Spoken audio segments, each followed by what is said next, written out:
Once again, may buntag sa tanan. In Joshua chapter 1 verse 8, nga nag-iingon, ayaw gyud kalimti ang balasahon sa balaod, kinahanglan nga tun-an mo kini adlaw o gabi og pagkinabuhi sumala sa tanang naisulat niini og magmauswagon ka. Ang kabalaka sa kalibutan naatay pagtuo, but tungod sa kabalaka, it destroys our faith in God. Mawala. No? God is the source of blessing.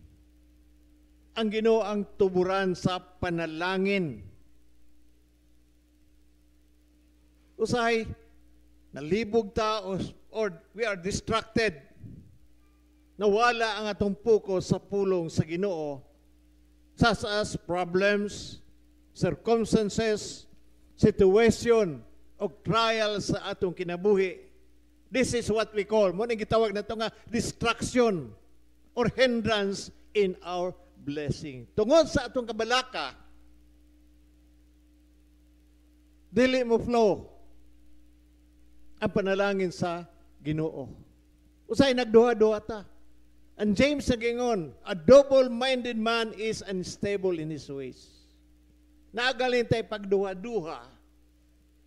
Sige tag-ampo, nagduha-duha ta. Mag-blue na lang na atong mata. Sa huwat sa tawag sa Ginoo. Tungod sa atong pagduha-duha. No? Tungod sa atong pagkabalaka. Daghang kay mabalaka karon nga panahon na. Ang kabalaka kung makahatag sa ato og taas nga kinabuhi, then magbalaka na lang ta. Pero ang kabalaka naghatag og sakit, dili maayo nga pangisip. Nay mga tao karon nga naglakaw-lakaw sa karsada. Wala ka handle sa situation. Wala nila makaya ang sitwasyon sa kalibutan, mo na nagsuroy-suroy na lang sira. Murag walay mga tag-iya. Now, trials in life, ang atong pagsulay nini kinabuhi, mauni nga na-distract kanato sa dili pagsalig sa Ginoo and deny us from the blessings of God. Gusto ba tag panalangin? Tun-an ninyo adlaw o gabi og tumanon ninyo ang nahisulat ni ini og magmauswagon ta. Usay gusto lang ta mauswag. But we don't listen sa gitawag nato nga pulong sa Ginoo. We focus so much, nag-focus ta sa mga problema and trials sa atong kinabuhi. Example, ang gitawag nato nga emosyon. Ang emosyon nato mo'y nag-rule sa atong kinabuhi, meaning ang atong pagbati, dako, o kahimuan sa paglambo sa atong kinabuhi. Kung kanunay ito nag-rule sa gitawag nato nga emosyon, pareha sa gugma. Kung wala na ang pagbate or emosyon, wala na ginada. Remember, love is a decision, not an emotion. In Mark 11:24, it says, whatsoever things you desire when you pray, believe that you shall receive them and you shall have them. Believing first, tuo sa taayhan nato madawat. Pero ang kalibutan, naghatag nato ani og dili mao. Dawat sa ayha, pasalamat. Kung madawat nato, malipay ta. Kay ato gyud nakuptan ang atong ipangayo sa Ginoo. Mao na ang gitawag nato nga emosyon. Believing first is basing our faith in God. Nga wala pa nato madawat, nagtuo ta nga moabot yun na sa atong tagsa-tagsa kakinabuhi.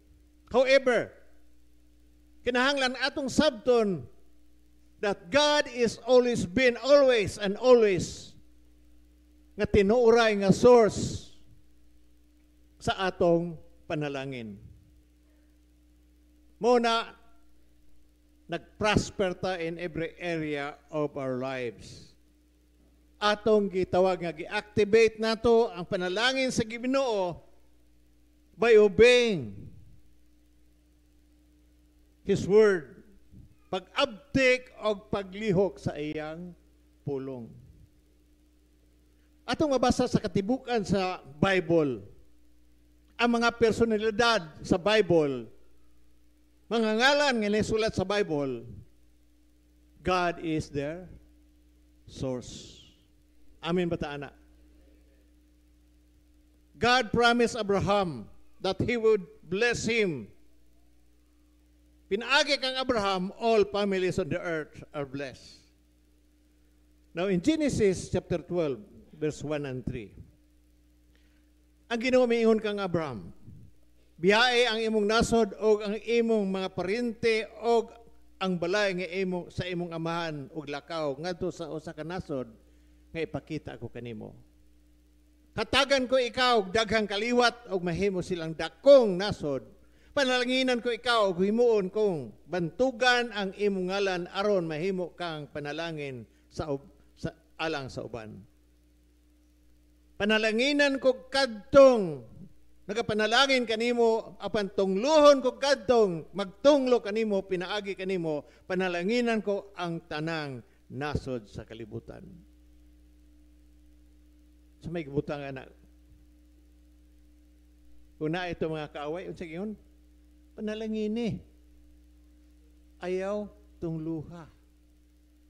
Pero ang atong emosyon aso-aso mo gina, no? Entire Bible, God promised Abraham that He would bless him. Through Abraham, all the families of the earth are blessed. To bless means to cause, to prosper, or succeed. Kitang mga Pilipino natin, mga kultura nga dili maayo. Mao'y nagpatuo ka nato nga dili tamo asinso. Tungod kay pobrita nga nasod. And we believe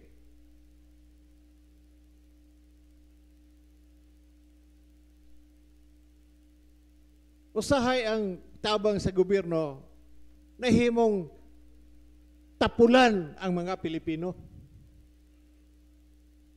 Hello? For peace? Sa panang uban niya? Tupad? Sa payuban? Dagan man na? Ha? Oh, dagan kayo, no? Tanaw mga hatag, imbis para sa pamilya, makadawat galing ito, Jollibee. Linya dito sa manok.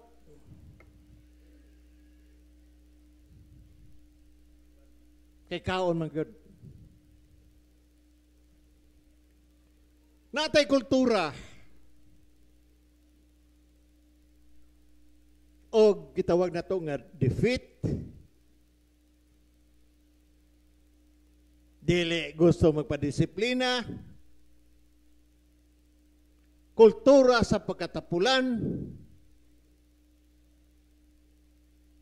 ngano man wala maedukar o matudlo sa eksakto nga gawi. Manalangin, meaning to give something or value to another. Morning, usa ka kuan sa Ginoo nga kinahanglan atong sundon.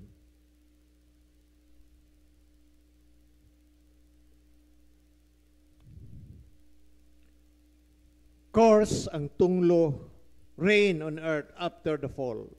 Human makasala si Adan o sa iba, ni sulod ang gitawag nato nga tunglo.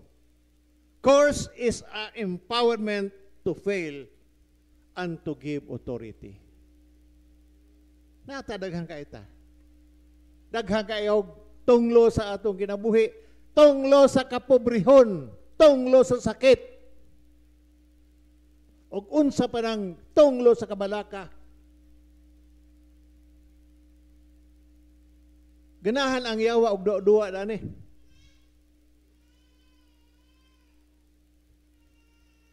To give authority sa course nga dili ta mo succeed, mapakya sa ang ato mga plano, kapobrehon, lack in every area of our life is course. And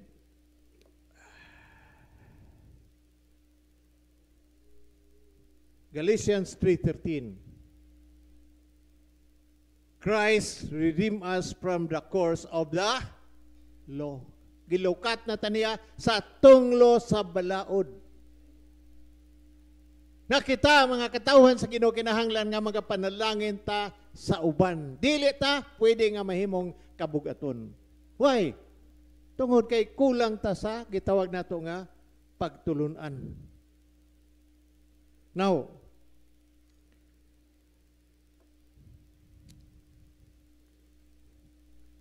sa gibasa na ko sa Galatians 3:13, we are no longer course, wala na itunglo ka nato. We are blessed to be a blessing. Ami bataana. Zacarias 8:13, ingon nga mahimo kamong dautan sang likanan sa kanasuran. O katawhan sa Huda ug Israel, luwason ko kamo og himuong panalangin ngadto sa tanang katawhan. Ayaw kahadlok og liguna ang inyong kaugalingon. Himuon nga panalangin. Ingna iyong tapad, ikaw panalangin.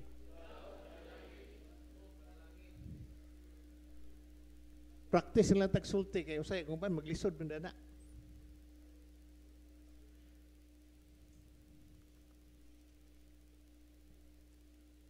Ang pulong sa Ginoo makahimo nato ni pag-uswag. The Word of God can cause us to increase. Luke 5, verse 5 to 7. Si Simon mitubag, magtutudlo, tibok gabi kaming nangisda, o wala kami makuha apan kay sugo manimo, akong itaktak ang mga pukot. Ilang itaktak ang mga pukot, o daghang kaayong isda, nga ilang nakuha tungod ni ini, ang ilang mga pukot hapit ng magisi. Busa gikamay nila ang ilang kauban dito sa laing sakinan aron moduol og mutabang kanila nanuol sila ang ilang mga kauban og ilang gipuno pagayong isda ang duha ka sakayan og tungod niini hapit na sila malunod. Nakita ni mga nagrad dili na panawag dito ayo ato ready ay na di ta magtag.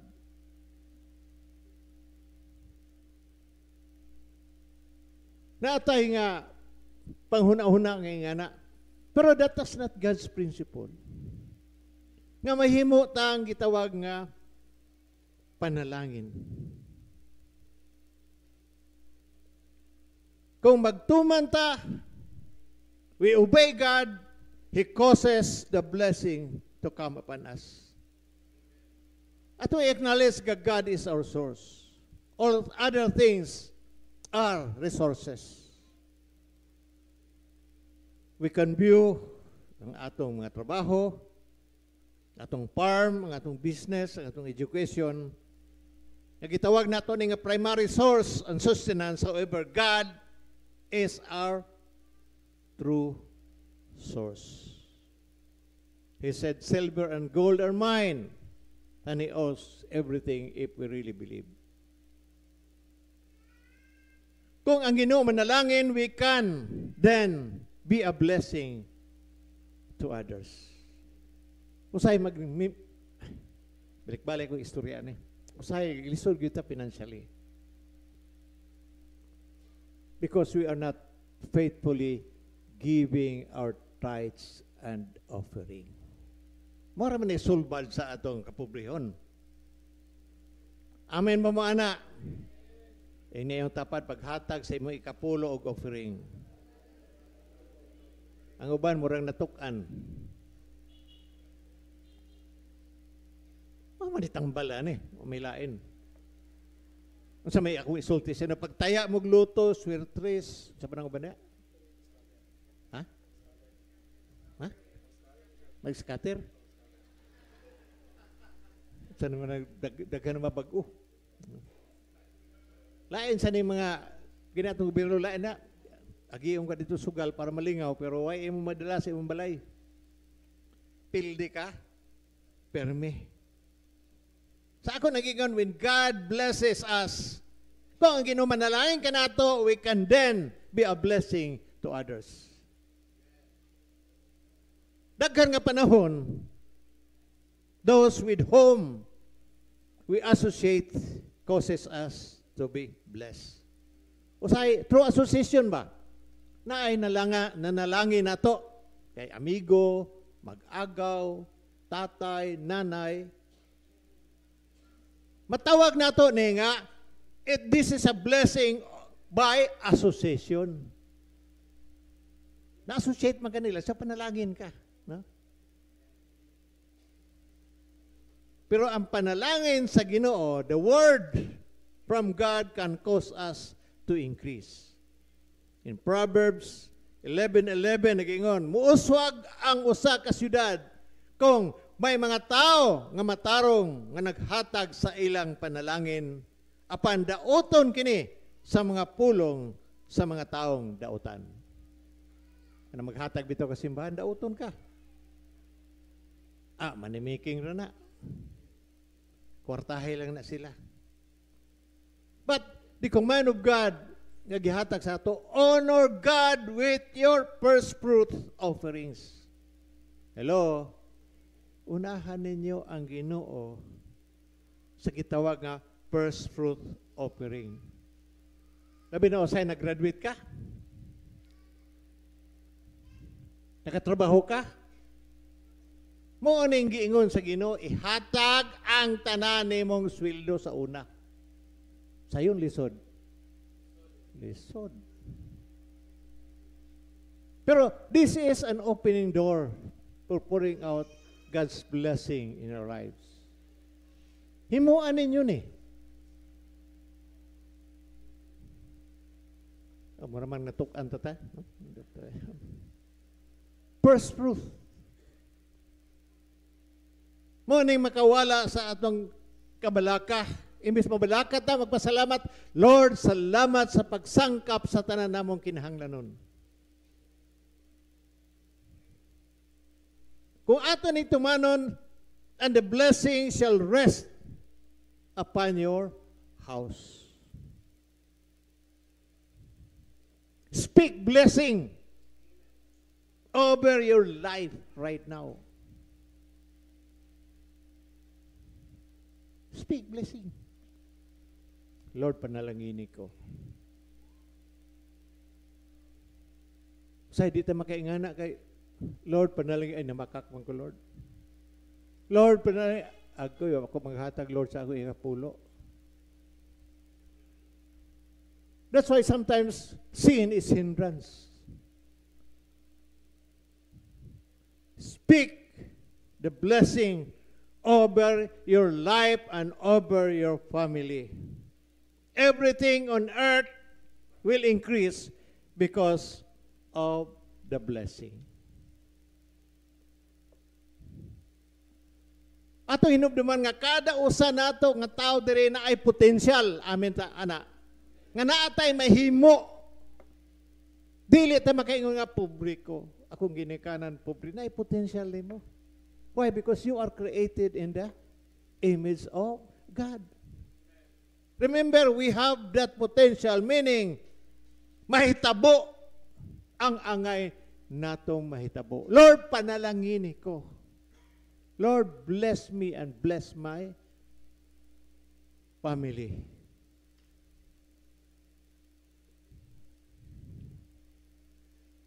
Pero mahimo. Nahimuon na to because we are created in the image of God. We are created lower than God. He already given us the blessing. I-rebuke sa imo kinibuhi ang gitawag nga kabalaka. Wala ko kay magsintro sa kuan, nagsintro ko sa panalangin. Sa Proverbs ang giyon, the blessing of God makes you rich. Ang panalangin sa Ginoo makapadato nimo.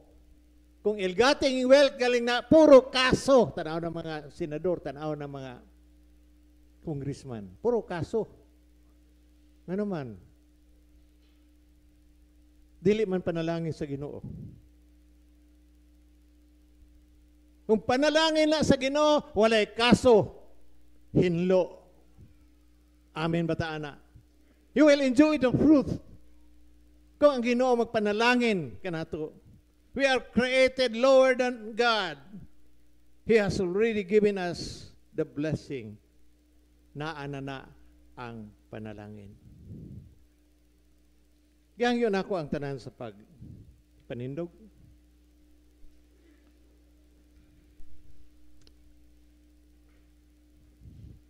Masay kanta dere. Ha?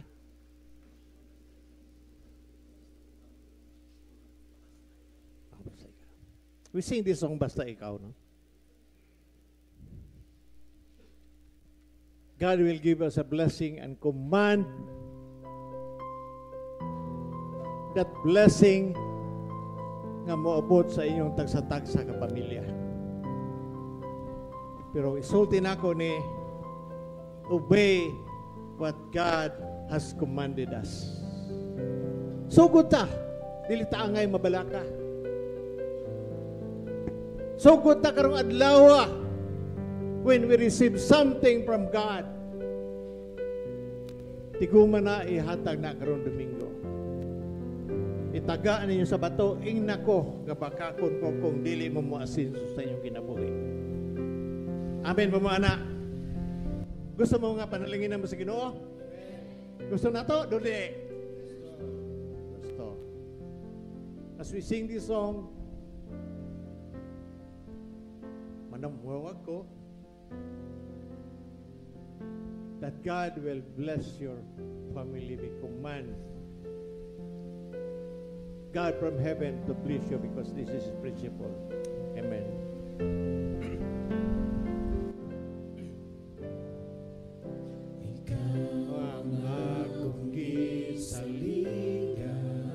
Yes. Sa pangalan ko masuliran, Yes. ikaw nagkatapang,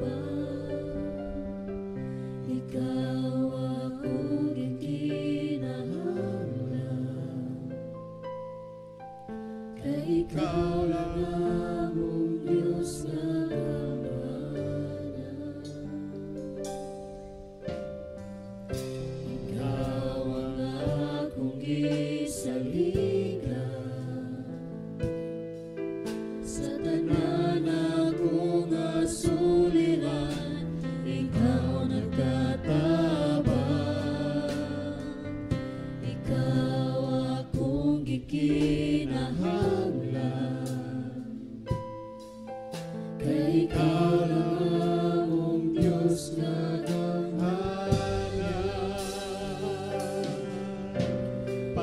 Pagkalindot nga mo day sa ngalan mo, Kristo.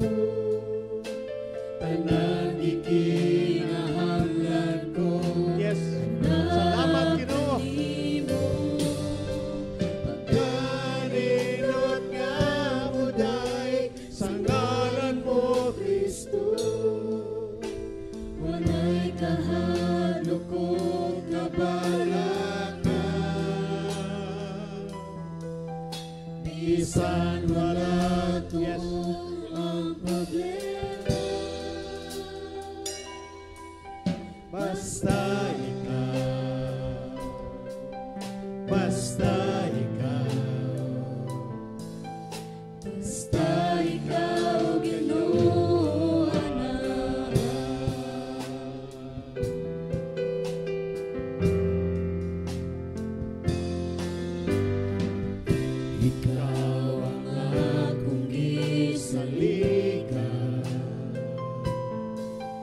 sa tanan akong asuliran. Bless them, Lord, mightily Ikaw right now. nagatabang, ikaw akong gikinahanglan, kay ikaw lang among Diyos nga gamhanan. Pagkalindot ka muday sa ngalan mo, Kristo. Tanang gikinahanglan ko, anak kanimo. Pagkalindot ka muday sa ngalan mo, Kristo. Walay kahalo ko, kabalakan. Bisan wala to ang problema, basta ikaw, basta ikaw, basta ikaw, Ginoo, anak. Right now, gusto na ako by family to come, and the priest will pray that God will release His blessing upon you, material, physical, and spiritual. Amen ba mga anak? As we pray to you, open your hearts. Lord, I receive that blessing by faith. Amen? Kung mula mo yung pamilya, you can come individually. But first, I want family to come so that the priest will pray for you. Father Asul, Father Amy, please.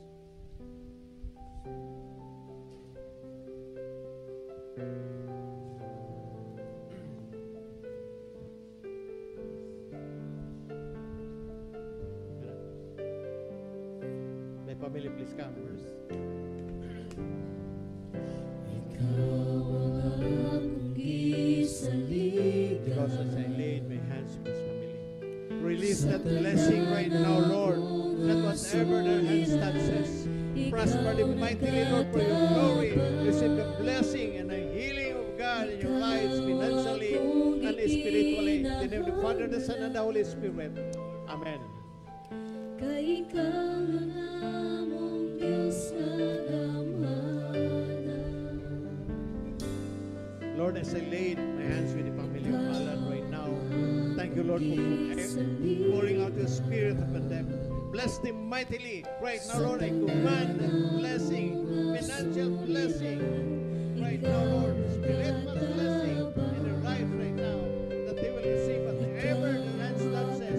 Prosper this family, Lord, right now. Receive the blessing and the healing of God in the name of the Father, the Son, and the Holy Kay Spirit. ikaw lang Amen. among Diyos nga gamhanan. Lord, as I lay my hands, Sister Aga.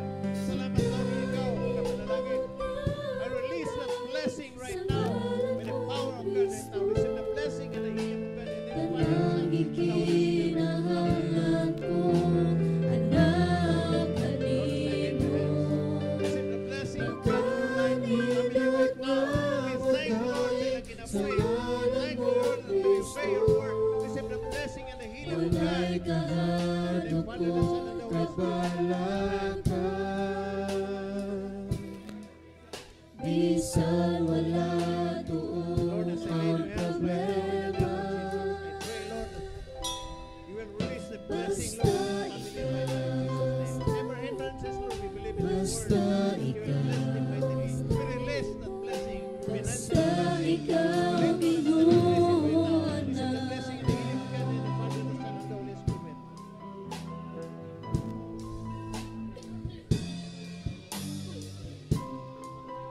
Lord, as I lay my hands, Lord, for his family right now, I pray, Lord, that you bless him mightily. Receive that blessing right now. Financial blessing, spiritual blessing, and material blessing right now. Receive that blessing that whoever the hands touches, prosper in Lord with your glory. Receive the blessing and the healing of God right now in the name of the Father, Son, and the Holy Spirit. Amen. Ikaw akong gikinahanglan, kay ikaw lang ang Diyos na We pray, Lord, for the blessing of this family right now in the name of Jesus. Bless the mighty Lord, material, physical, sa ngalan mo, Lord, I pray for Kristo. us, Lord, the healing power, Lord, will flow right now. This is the blessing and the healing power.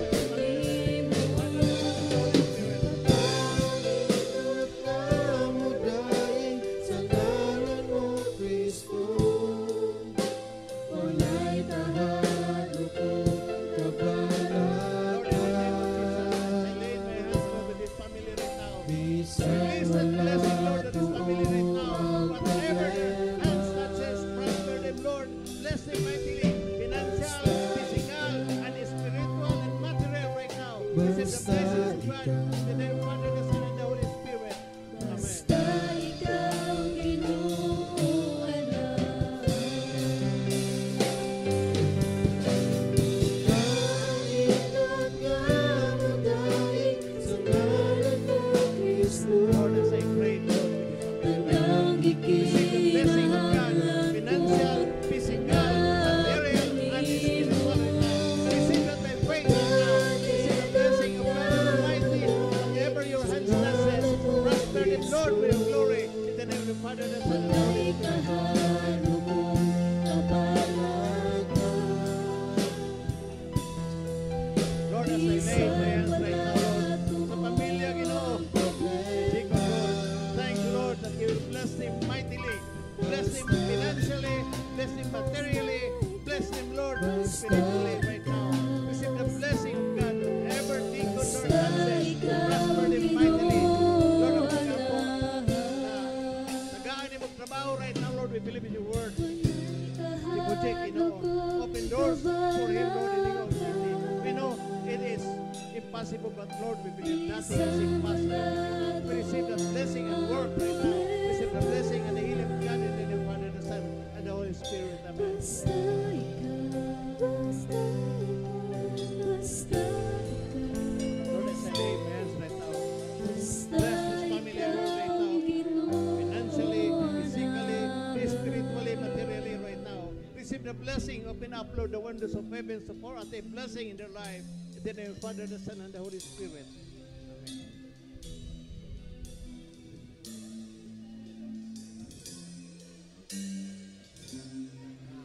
Lord, as I lay in my hands right now in Jesus' name, thank you, Lord, that whatever Brother Ray, Lord, will touch, prosper them mightily for glory, that your blessing, Lord, in its family will flow.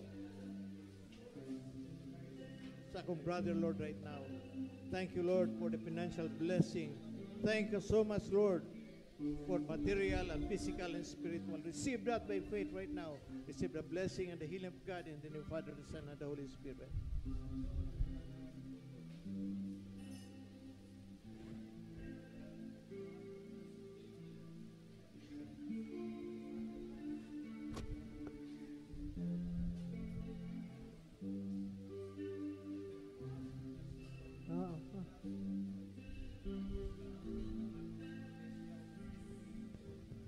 One more time, Ray.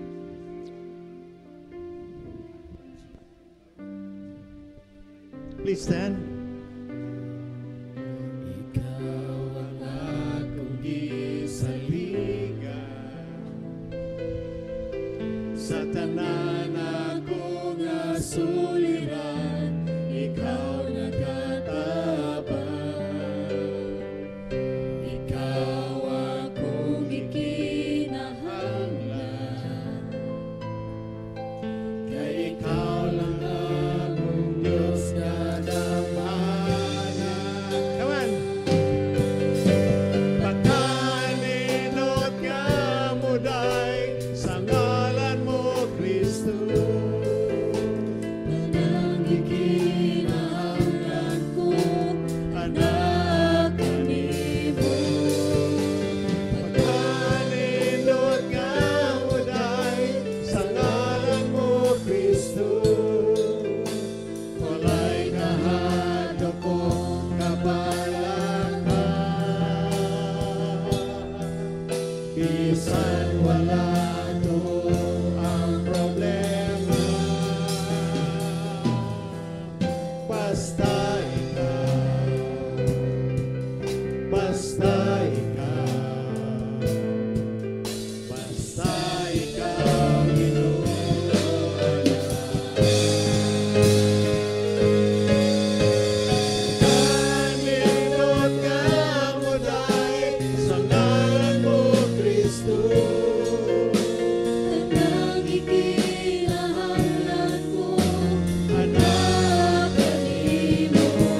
basta ikaw, basta ikaw, Ginoo na. May kahadlok kong kabalaka, bisan wala to ang problema. Basta ikaw, basta ikaw, basta ikaw, Ginoo na. Ingna, inyong kagulin tagsa-tagsa. I receive my blessing. Ready? Go! I receive my blessing in Jesus' name. Amen. Ang kalinaw sa Ginoo sa kanunay maanakan ninyo. Atong ipaambit sa batag usa ang ilanan sa kalinaw sa Dios.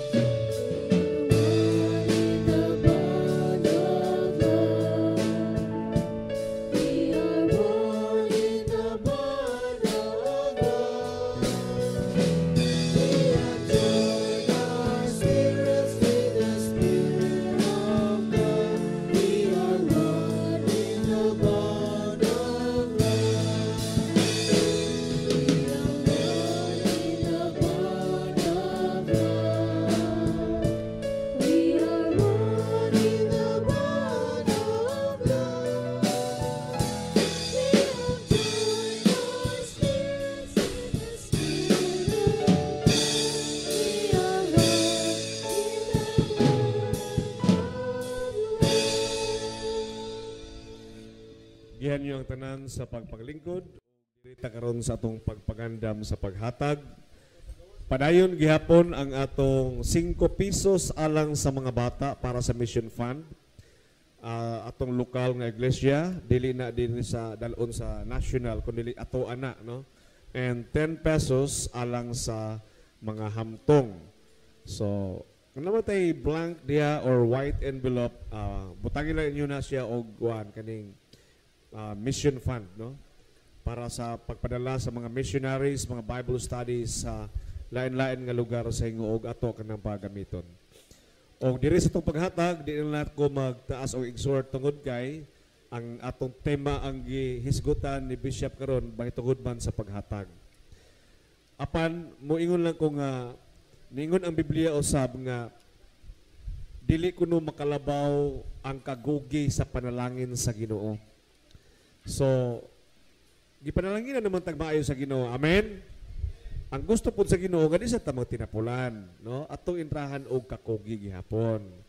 Kay bisan pa og maghatag ka sa imong tithe, sa imong offering, pero wala kay gibuhat, na trabaho gi-offer sa imo, dili ka magtrabaho, na negosyo, dili ka mo kuan salmot, naglingkod-lingkod lang ka, wala na, dili na kaalam, no? So, atong butangan og tiil mao kana. So, uban sa kalipay ug gugma tungod kay gipanalangin na nata sa Ginoong daan, gideclare nato ganaan, dadaan gyud nato we are blessed in Jesus name. Uban sa kalipay ug gugma manindog tang tanan atong ihatag atong tithes, offering and special offering.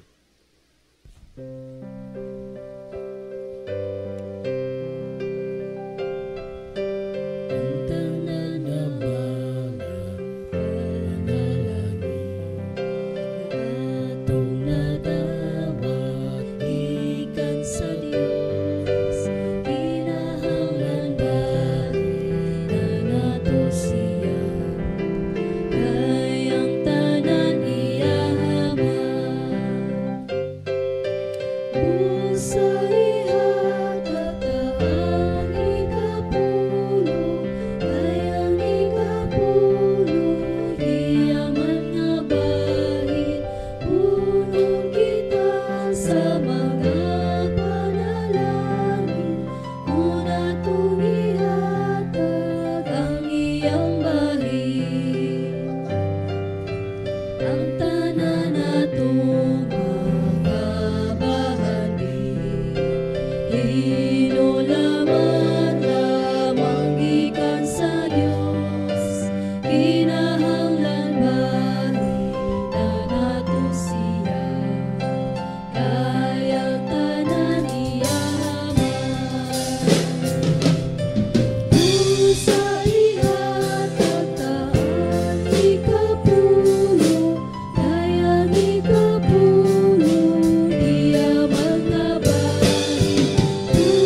give you praise, we give you thanks. Atong tagaan, ang kusog, ang klapong pere,